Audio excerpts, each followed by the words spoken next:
Apa itu sampah? Menurut WHO, sampah adalah sesuatu yang tidak digunakan, tidak dipakai, tidak disenangi, atau sesuatu yang dibuang yang berasal dari kegiatan manusia dan tidak terjadi dengan sendirinya. Menurut Undang-Undang Republik Indonesia Nomor 18 Tahun 2008 tentang pengolahan sampah, yang dimaksud sampah adalah sisi kegiatan sehari-hari manusia dan atau proses alam yang terbentuk padat. Sampah ini dihasilkan manusia setiap melakukan aktivitas sehari-hari. Jenis-jenis sampah. Sampah terbagi atas 3, yaitu sampah organik. Sampah organik adalah sampah yang dikategorikan bisa membusuk atau terurai dengan sendirinya. Sampah jenis ini terdiri dari bahan basah yang tidak tahan lama dan cepat membusuk. Biasanya sampah organik berasal dari sisa makanan, daun kering, sayuran, kotoran hewan, dan masih banyak lagi lainnya. Yang kedua ada sampah anorganik. Sampah anorganik diartikan sebagai bahan tidak terpakai yang sukar membusuk. Misalnya botol kaca, plastik kemasan, kaleng bekas, besi berkarat, dan lain sebagainya. Yang ketiga ada B3. B3 merupakan sampah yang mengandung zat beracun. Oleh karena itu, sampah jenis ini sangat berbahaya secara langsung maupun tidak langsung. Dapat merusak kesehatan dan lingkungan.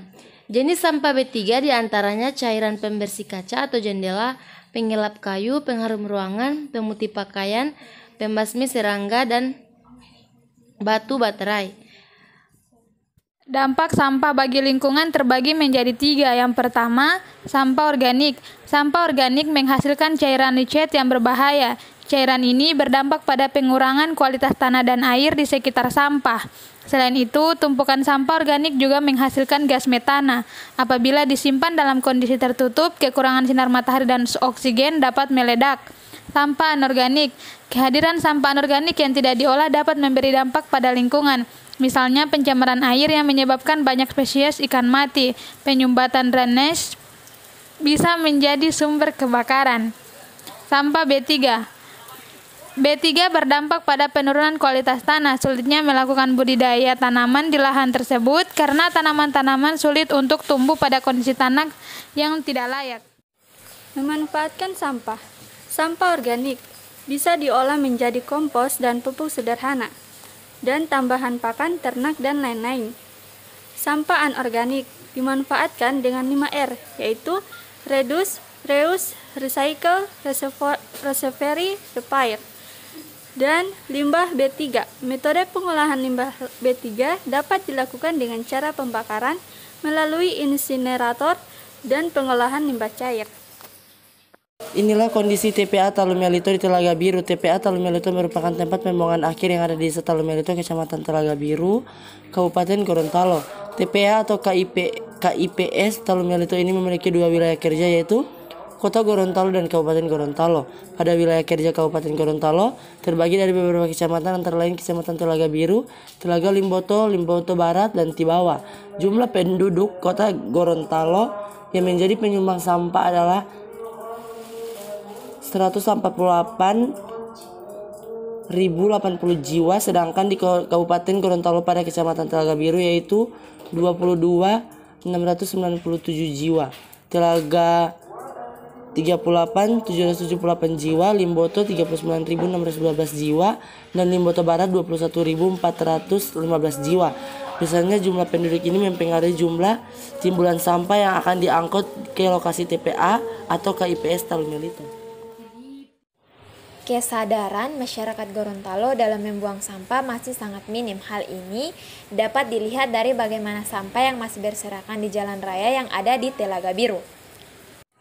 Upaya yang dilakukan pemerintah untuk membangkitkan kesadaran masyarakat Gorontalo dalam mengurangi dampak sampah bagi lingkungan, yaitu dengan menyebarkan pamflet dilarang membuang sampah di titik-titik di mana masyarakat sering membuang sampah.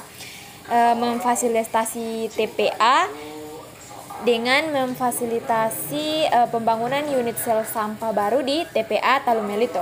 Pembuangan sel sampah baru di TPA Talumelito menelan anggaran sebesar 14,35 miliar rupiah. Daya tampung sampah yang dibangun yaitu sebesar 194.473,61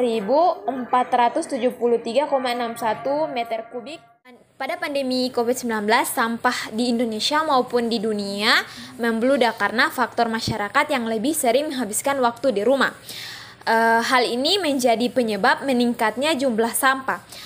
Sampah terbanyak pada masa pandemi yaitu masker, sampah plastik, kardus, styrofoam, dan sampah dari bahan-bahan yang biasa digunakan untuk membungkus paket. Penerapan industri 5.0 yaitu pada revolusi industri 5.0, karakter penekanan lebih kepada peran manusia sebagai pusat peradaban yang memanfaatkan teknologi digital dalam berbagai bidang. Industri 5.0 lebih menekankan interaksi manusia dengan mesin dan sebaliknya. Pada pengelolaan sampah dengan penerapan 5.0 di Gorontalo belum diaplikasikan dengan baik dan benar. Hal ini menyebabkan penimbunan sampah yang masih menjadi kendala di Gorontalo.